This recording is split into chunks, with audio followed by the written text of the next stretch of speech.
Hi, this is Mike St. Lawrence with the Sales Gym, and I want to welcome you all to our webinar here this afternoon. We've got a really special guest, and I think an interesting conversation that really focuses around branding, personal branding, really, and creating a brand that can really help to take your career and take you in new directions, better directions, bolder directions.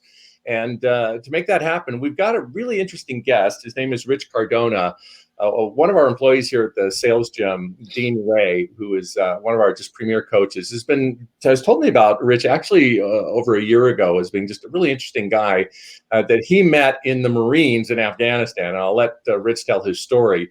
But Rich has since built a business really around helping people to develop their personal brand and to really generate better results with it. So with no further ado, I'd like to introduce you all to Rich Cardona. And Rich, maybe give us a little bit on your background. And I'm going to challenge you to come right out of the chute nice and fast with maybe one big idea that you've noticed that could be helpful to our audience of sales leaders, salespeople, sales executives. Absolutely. First, thank you so much for having me. It's an absolute pleasure to be here. Really quickly, I spent 17 years in the Marine Corps, and that seems like an odd number, and it is an odd number, but I retired early because the Marine Corps doesn't have a recruitment problem. So they were offering early retirement. So I jumped on it, got a master's from USC, and that landed me in a sales position, ironically enough. And we didn't even talk about this before. And I was no good at it per se. I was very good at, executing all the numbers and some of the quotas, but I'd never actually felt like I was making a difference. I did not like it enough. So I moved on to Amazon, did operations there for a couple of years until I ended up starting my own business. I left that job near 40 years old. I'm 40 now, and started my own company. And I decided that, some of the people I knew in my network that were C-suite executives simply had no brand. They had important messages and experiences that so many people could benefit from. I'm like, why are you not on camera? And granted, I had no experience being a videographer or anything like that, but I taught myself enough because I wanted to bring value to these people. And then it led to a fantastic business that by a year and a half, we were about to probably hit 500K in revenue, which is good for a very, very small startup. But that's where we got. And now we have some pretty high profile clients, and we're pushing right along with personal branding. It is no longer something you could roll your eyes at. It is a bona fide tool that can help leverage your business. And you said come out of the gates strong. Well, here's what I will tell you I've learned. The fraction the divide between sales and marketing teams is something I have witnessed just predominantly. And believe it or not, your personal brand and how you interact with those upstream and downstream of you literally affects the team ability and the capability of what you guys can do together. So even though, sometimes it can be adversarial, it never necessarily has to be. And if marketing understands sales goals, and if sales understands marketing goals, and you guys can collaborate on that, then I am certain your organization or any organization can absolutely demolish whatever goals you have in place. Rich, I've worked with a lot of sales executives and certainly a number of C-suite people as well. And I think a lot of us get into the thinking of, branding is really what my company is all about. We have marketing people, we have logos, we have commercials, we have strategies to get our message out, we have all this kind of thing. But what you're really talking about has more to do with capitalizing on the personalities inside of a firm and really giving that personality a voice that's going to resonate more in that kind of one-to-one, more intimate social media that some executives really do well. What are the executives you work with that are really good at branding? What are they doing differently and better than the rest? Well, the first thing they have to realize is you're not being indulgent by sharing your experiences. It's really, really easy to think that somehow the company and the mission and the values of the company are more interesting than the people within the company. And that is just entirely untrue. The makeup of Sales Gym, for example, the personalities and the different way people interact with prospects or clients is very unique. And that is something that needs to kind of boil to the surface sooner rather than later. We've talked about it before, but like on LinkedIn, for example, a company page gets almost no traction next to some of the personal pages, some of the people within the company. And on an extreme example, there's a new app, Clubhouse, out there. If Bill Gates gets on Clubhouse, that room is overflowed into many different rooms. But if Microsoft came on to Clubhouse to host a room, it probably wouldn't do nearly as well. On a regular scale like this, so to speak, or any other kind of firm, it's the people within the company that are going to bring that knowledge that people are yearning for, not from the company. People, and you hear it all the time, and is never going to go away, but people want to do business with people. Now, of course, the product has something to do with whether that goes to where you want it to go, but people want to talk to people and establish a relationship with people. So establishing a virtual relationship is key. The people that I work with, to answer your question, are not shy about trying to help people avoid some of the potholes and pitfalls that they've gone through, because that's all anyone wants, right? They don't want necessarily the shortcut, but if there can be some pain avoided, even though we know all pain is inevitable, if any of it could be avoided in the process of getting to where you want to go, they want it. And they unconditionally and happily share that information. And that establishes a relationship, because you never forget when someone may have saved you few dollars, maybe $100,000, $1 million, or maybe saved you some other expensive mistakes in terms of what you're doing to build your business. Rich, it seems to me that in the last 10 years, as I look at, let's go back even further, let's say the last 15 years, when the internet really started to explode, when everybody had broadband, and you just had more and more video services really started working. We go back 20 years ago, internet video was kind of sketchy, yes, but it works now. Yes. You can be watching 3 videos on your screen simultaneously. They figured out all that stuff. And I think what has happened is that in the past, people would put messaging out that was very formal. It was very promotional. Yes. About, here's who we are, here's why you should use us, here's what makes us wonderful, and all that kind of thing. But if you look at the people or the brands, so to speak, the kind of the internet brands, so to speak, that have big followings, it's a much more intimate conversation they're having. I mean, people aren't tuning in to Bill Gates so that he can explain what's wonderful about Microsoft. They're tuning into him because they're wondering, what are you working on right now that's interesting? Yes. Yes. Where have you been traveling? You were in Africa and you're working on some vaccine project over there. What happened over there?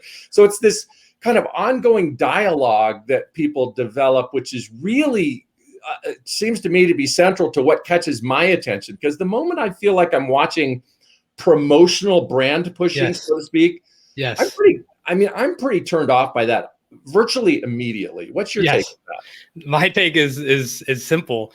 People love to see 2 things, and that's transformation or validation. If it's transforming my mind or my mindset or my skill set, that is huge. A company cannot deliver that.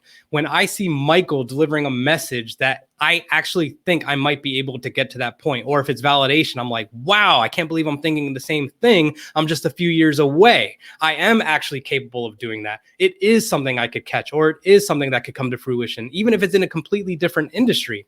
So validation and transformation are 2 incredibly big components. And the other thing is, again, it's just kind of the relatability. You don't relate to the Nike logo as much as you do to some of the football commercials they've had about high school kids and this and that. And all the parents are getting geared up and they're in the car an hour later because their son is like, I need those cleats.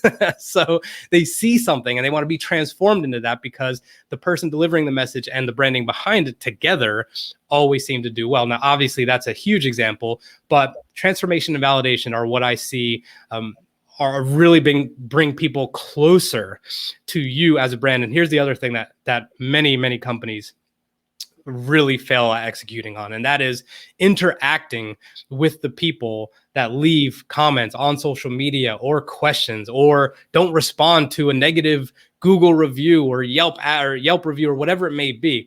The lack of interaction is an absolute way to demonstrate that you truly don't care. Whether it's good or bad, if you're not trying to salvage the relationship from something negative, or if you're not trying to exacerbate the positive message by saying, this was a really good product, hands down. Hey, this is actually the CEO. I wanted to thank you so much for your business. People go crazy over that, because in this day and age, it's very normal for that to not happen. So when you can surprise people with that interaction, it makes for a memorable experience. I think, Rich, a lot of people, a lot of salespeople, sales professionals, let's say, and let's say there's three levels. You got salespeople, you got their managers, and you kind of got sales executive leaders on up the organization. They sort of looked at LinkedIn, I think, in a couple of ways. One of which is recruiting. I mean, it's got to be the ultimate, hunting for successful people marketplaces there is. It's just a great recruiting thing. It's also a really good place to message out to the marketplace, and in some cases, good to find B2B customers and such. And I guess the question I have for you is if somebody was listening to this webinar and that's coming from a sales background and they're saying, all right, I kind of like this idea. I want to really project more of myself, my personality. I want to build my brand. I want to use this platform of LinkedIn to do that. I've got some followers. What is it that I should be creating? Or what is it that I should be sharing? What is it that I should be putting together to put out there where somebody's going to say, hey, that was useful. That was impactful. I want to follow this person. I want to see what else they have to say. Like, what should they be thinking about putting out there? Because really the idea of just putting out why you should use me, that's probably not it, right? That never works. It never works. Right. So here's a couple of things you don't do. You don't make a connection and you don't pitch in the DMs right away, period. That's it. One thing you can do on the caveat to that is make sure you have a call to action in all of your posts in the text, or you could have it in the video if it's a video. But here's how you approach that. If you're a manager of salespeople, talk about how you manage salespeople so you get the attention of other sales managers as well. Because a lot of people, especially in sales, are not necessarily adaptive to the collaboration over competition. But you know what? You could be in completely different industries, and everyone forgets about a place like LinkedIn that if I make a connection with you, Michael, it's not necessarily you that I'm after. It's potentially the people in your network. If you develop a relationship with me, and you need a personal, and someone needs a personal branding or agency, and I'm top of mind for you, and I have a good reputation because my personal brand with you has been intact and I never pitched you from the beginning, then I'm going to win. I am going to win that business because I've developed relationships. So if you're a sales manager, number one, you would talk about some of the things you've learned as a sales manager. Number two, you would talk about some of the failures you've had, as a matter of fact, as well, because again, are you helping people avoid something? That is valuable to other people. Third thing is, what is your expertise outside of sales? Or what can you talk about with your eyes closed besides sales per se? Are you very intelligent in terms of other business acumen? Are you a whiz on Excel? Are you a great cold caller? Are you a family guy or gal and you love them? The whole concept of a personal brand means you are a whole person. You are not just your job, especially on LinkedIn, which if you've noticed at all in the last couple of years, there's been a lot more of what people would call Facebook kind of content on LinkedIn. And that's because things are just changing. It is not the stuffy buttoned up place that it used to be. So there is opportunity for you to allow your personality through. But most importantly, you want to do those things. You want to educate people, you want to motivate people, you want to inspire people. I would certainly stay away from anything political, and I'm sure there's company guidelines on that anyway. And I would not try and be controversial simply for the sake of some vanity metrics, okay? I would say picking a hard position in touchy subjects is not necessarily a good move. But like I mentioned, sales and marketing, those are two areas in a lot of organizations that collide. You might be able to make a post being like, marketing is more important than sales. Coming from a salesperson, that would be like, what? That would probably get a ton of visibility because you are giving value and you are sticking to an opinion that's going to be useful for the organization as a whole. So that's number one. Okay. You get them in, you kind of get the awareness going. And then from there, you start responding to comments. And then if anyone enjoyed anything that you had to say, then that's when you have permission, in my opinion, to send them a direct message and simply interact. Again, you're not pitching. You're simply saying, hey, good. Thank you so much for engaging on my content. I'll see you around. And that's literally how it all begins. Rich, from your perspective, I'd love to get your take on this. When we work with salespeople, and we're constantly talking with people on how to generate more influence, and also with managers how to coach better and such. So much of what influence is all about is lowering people's resistance, or Yes. lowering their, their just skepticism, or resistance, I guess, right? And what we find is very effective in doing that is becoming a good storyteller and learning how to put your message, or put your lessons, or put your perspectives or insights, whatever they are, couch them in the form of a story that really grabs people's attention and such. And we find that, at least I find, that better communicators tend to use stories and such. I'm curious what your thoughts are on that, because you've obviously worked with a lot of people, coached them, probably looked at a lot of videos that were, dull and not so interesting. Yep. And the ones that are kind of interesting, where somebody says, wow, I'm going to stop and listen to that. Like, what is part of the mechanics of the message that you think people should really be aware of if they want to put out messaging and want to put out, kind of just ideas that are going to catch people's attention? What's your thoughts on that? Storytelling is crucial in business. Not anecdotes, but actual stories. And this is why a personal brand is so important, because you are going to have different stories than me. And I'm going to give you a perfect example. This morning, I put out a post. I was sitting on this video. I'm like, I'll put this one out today. And it was about how a professor of mine said to me after class, stay in one lane the whole way home. And I was like, yeah, no problem. I got in the lane, and I found myself just wanting to weave in and out, pull over, do this, run an errand. And instead, I just kind of focused the whole way home. Well, that message this morning is going crazy because it resonates with a lot of people, because it's, number one, it's relatable. But here is what it is.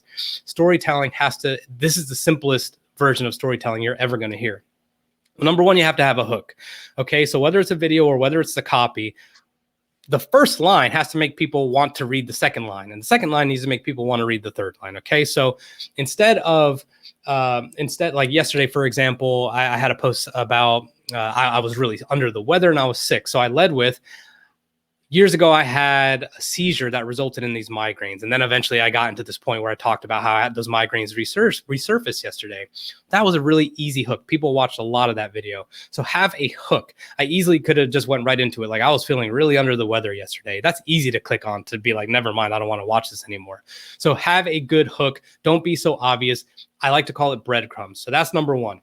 The second part is the actual meat of the story, which is going to be normal, normal, explosion or event, and then the new normal. It sounds unbelievably trivial, Michael, but it is absolutely worthwhile. So let's use, for the sake of being very, very, very simple, fitness.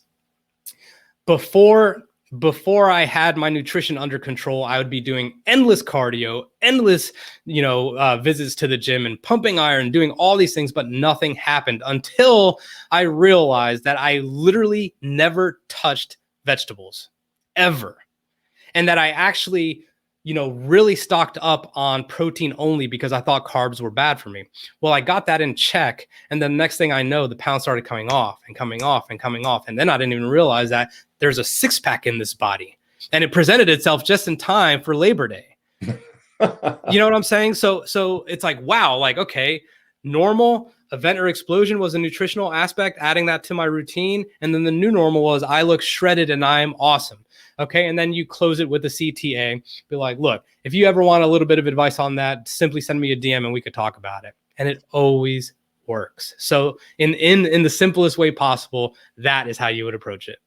I think that it really is a pleasure to have friends that are good storytellers. When you go out, even just in a casual, going out for a drink with your friends and such, when somebody's at your table is a good storyteller, I always feel like that's a real bonus, because it really, as we go through life, a lot of people don't tell stories well, or they don't think they have stories to tell, when in reality they do have stories. And I think what you're talking about is really the essence of it. Is we all have stories to tell. We got to think back in terms of what are the breakthroughs we've made. Yes. What were the lessons that we've learned? What are the mistakes we've made that we paid a price for?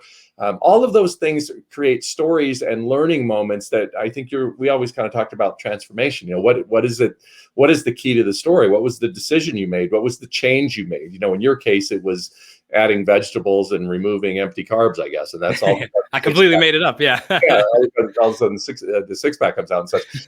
But every story kind of has that element to it, which is I made some kind of a change. I made a decision to go a different route. I hit a fork in the road and I went right instead of just keep going straight anymore. And that creates some kind of result. And I do think that when I look at people that have a good following, they're good storytellers. I've noticed in the pandemic to me has been fascinating to watch how people present themselves, because in many cases, a lot of celebrities and such, they don't have the support that they're going into a studio and there's $1 million worth of equipment surrounding them and stuff. They're doing it in their home. They don't have somebody to get their hair done. They don't have anybody to do their makeup and such.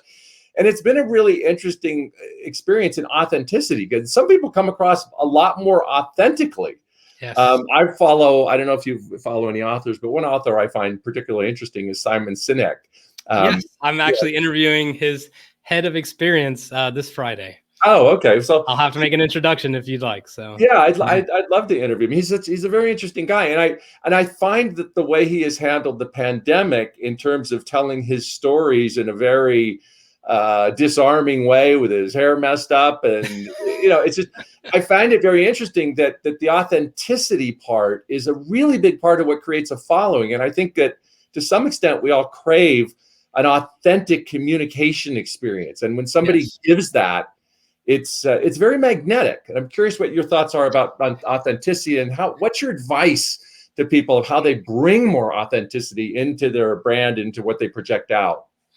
I think when it comes to authenticity, number one, I don't think it is something that you can deem yourself as authentic. When people tell you you're authentic, it's kind of the same thing. People are telling you you're a leader. You cannot self-anoint yourself a leader. People will tell you when you're a leader. But authenticity, the absolute lowest bar to entry, so to speak, or the best thing you could do in order to be authentic is to be consistent. And I believe Seth Godin has this amazing anecdote about this. So when he talks about a surgeon, he goes, I'm not looking for the most authentic surgeon. I don't care how real that person is. I care how consistently they perform heart surgery. And that's exactly right. So consistency is the most important thing, especially when it comes to people and some of the roles that you employ at Sales Gym.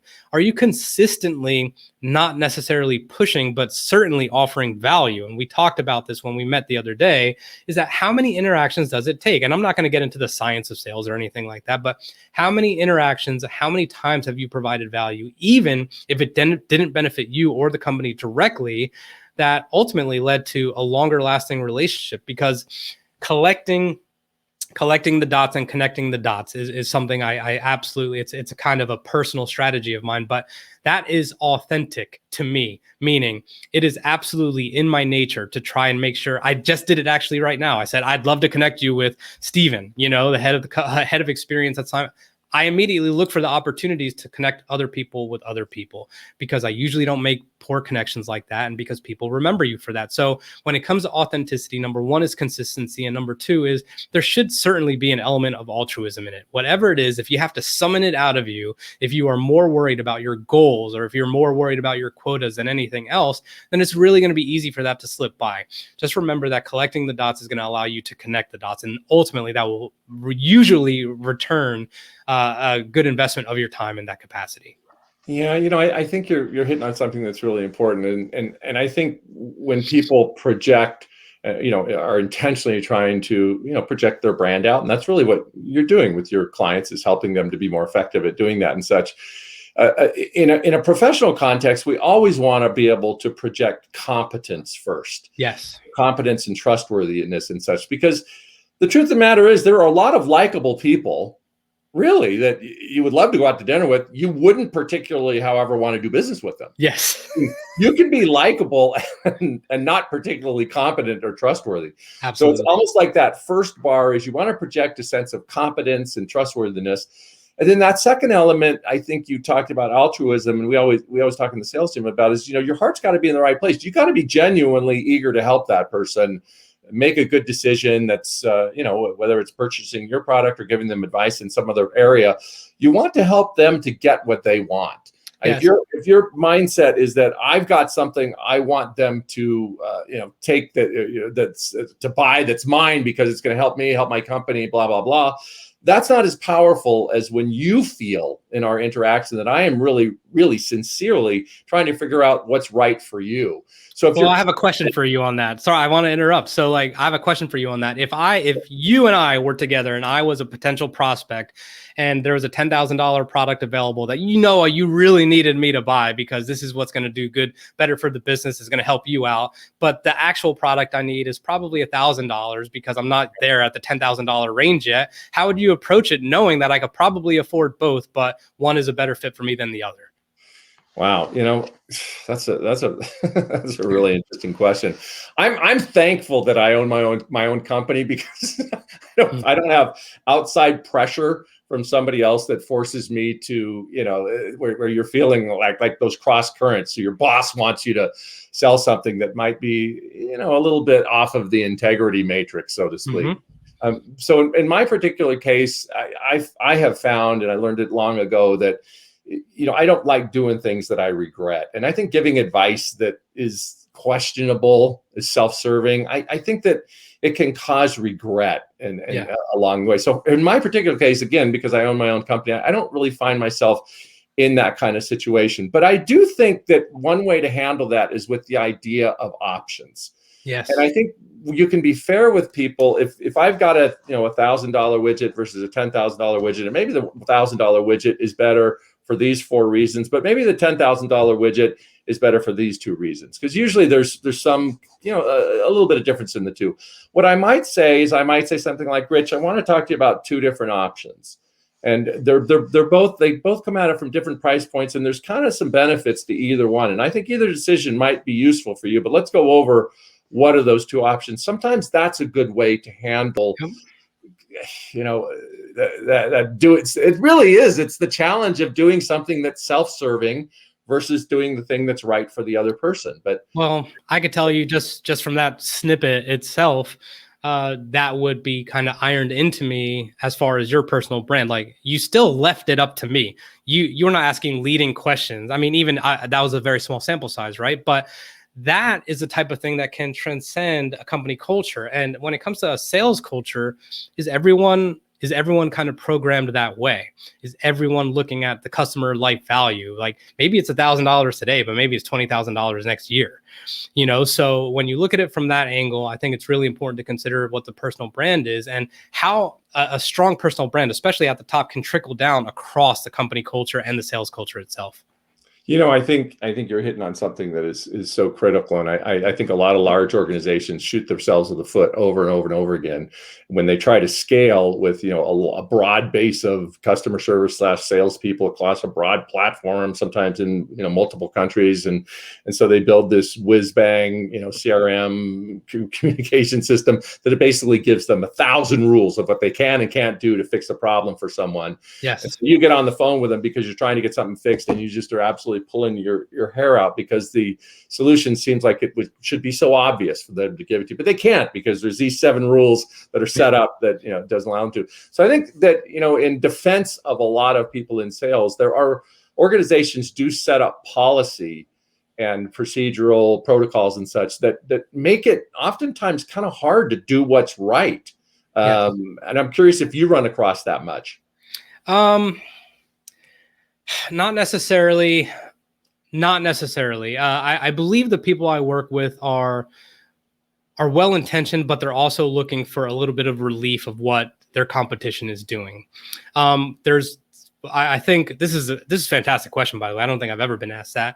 There's a certain go with the flow. They're doing it, we're doing it, but your competitive advantage is always going to come down to your people. So if there's a uniformity across your people or your sales force in which it's not trying to abide by certain measures, and I want to give you a prime example. I asked you that question. I asked you because I literally had a prospect, a very red hot prospect the other day, ready to spend, on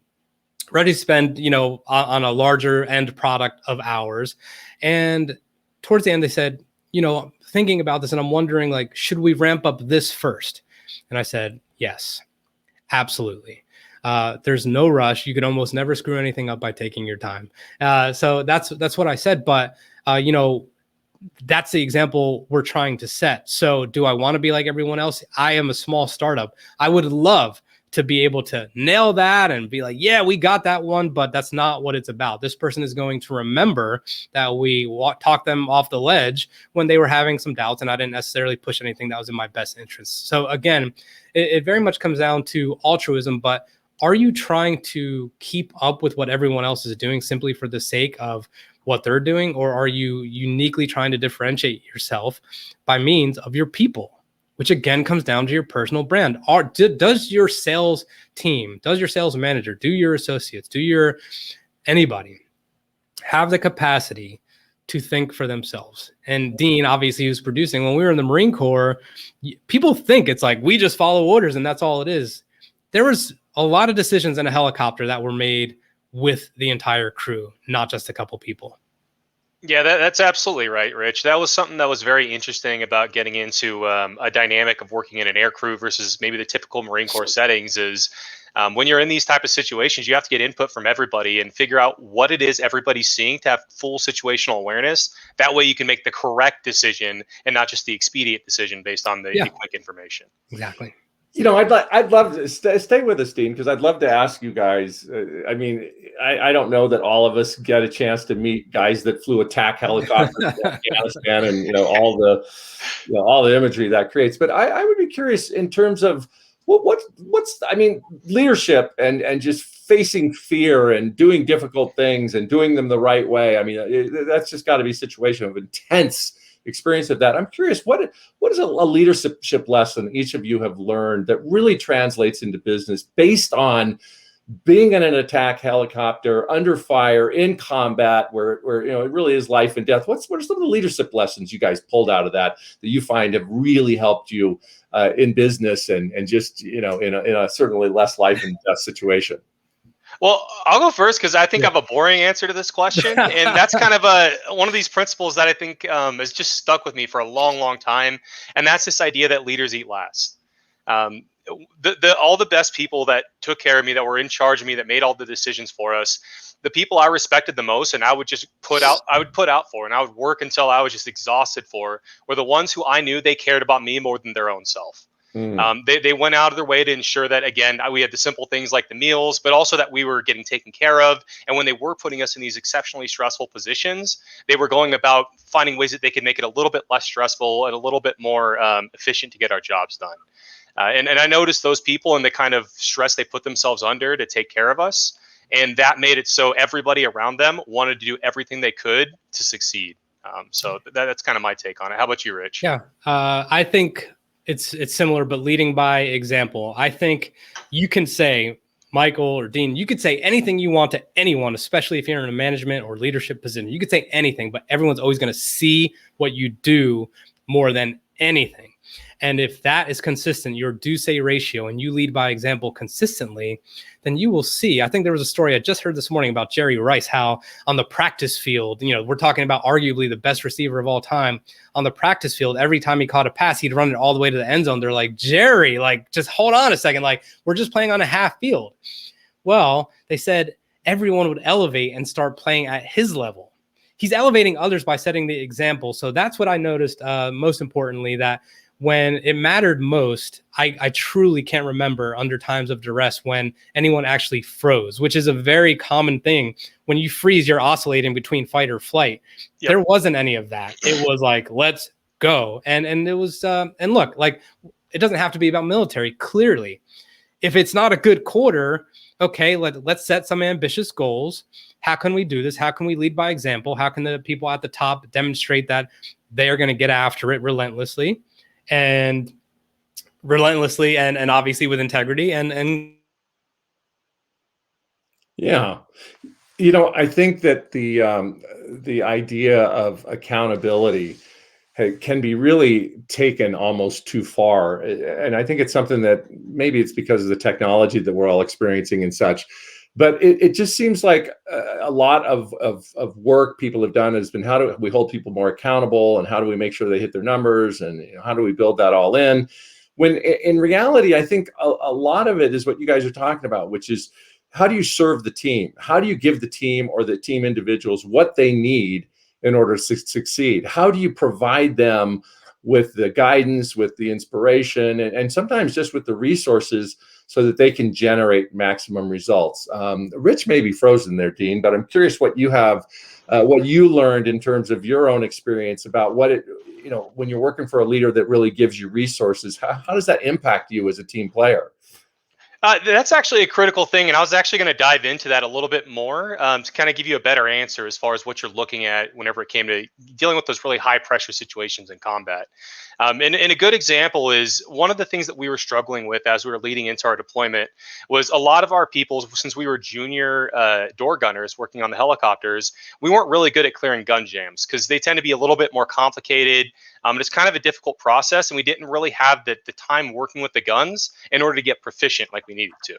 So there was a problem there, right? And whenever we were having the discussions about how to fix it, our leadership went out. They got a bunch of dummy rounds for us to work with. They got guns out for us on the flight line, and we got a chance to actually work through practicing different types of jams and clearing those jams, those fundamentals, in order to get better at it. And the leadership didn't just throw us the rounds and tell us to figure it out. They stayed with us after work for hours every single day to ensure that all of us understood how to go about this, how to solve these problems. And then, like Rich said, whenever we were actually in a situation where we were in combat, when it mattered, when there were lives on the line, people weren't freezing. They weren't freaking out. They were just going through their training exactly as they were taught because they were getting the resources and the training they needed to actually succeed. And if it wasn't for that, it would have gone a lot differently. That's for sure. We got Rich back. So what would your advice be to leaders, and maybe even new leaders, people that are just gotten their first management job and such, in terms of helping get people to perform well under pressure, and not freeze up or fall back on bad habits that get poor results? What is the advice you would give based on that? First, analyze your team and be honest about it.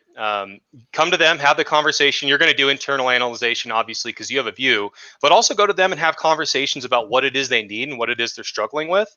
Once you figure out what those things are, start breaking them down into their smaller fundamental components. If there are things that you can practice, go ahead and practice those things. If there are things that just require a check in the box, but that has to be checked, ensure that they have the checklist.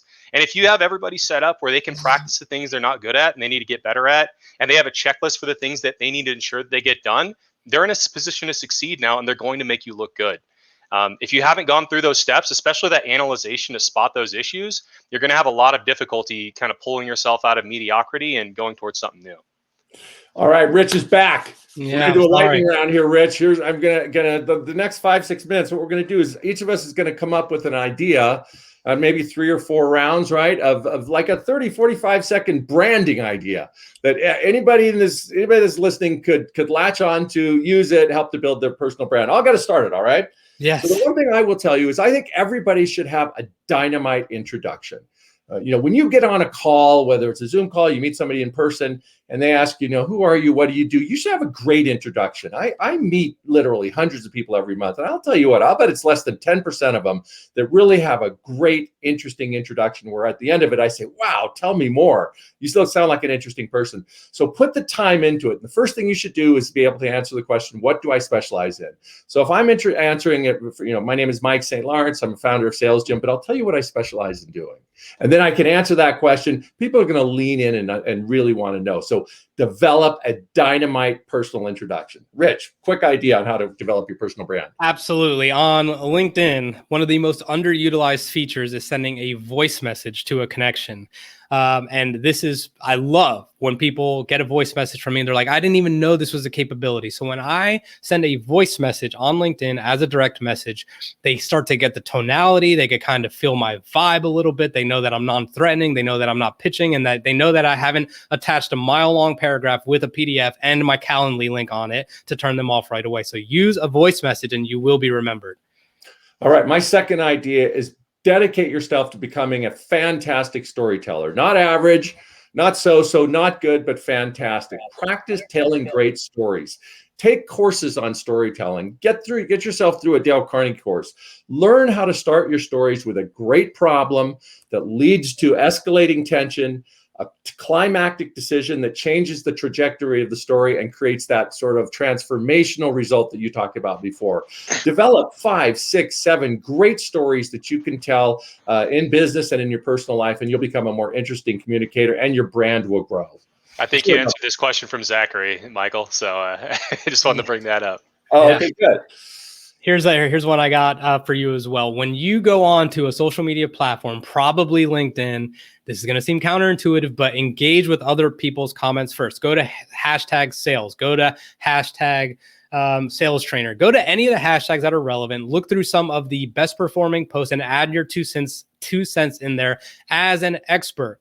You will find very quickly that if you give a great, credible answer, you will start to get more connection requests, more followers. And the next thing you know, people are going to start engaging with you. So keep that in mind. Engage first and then post your stuff.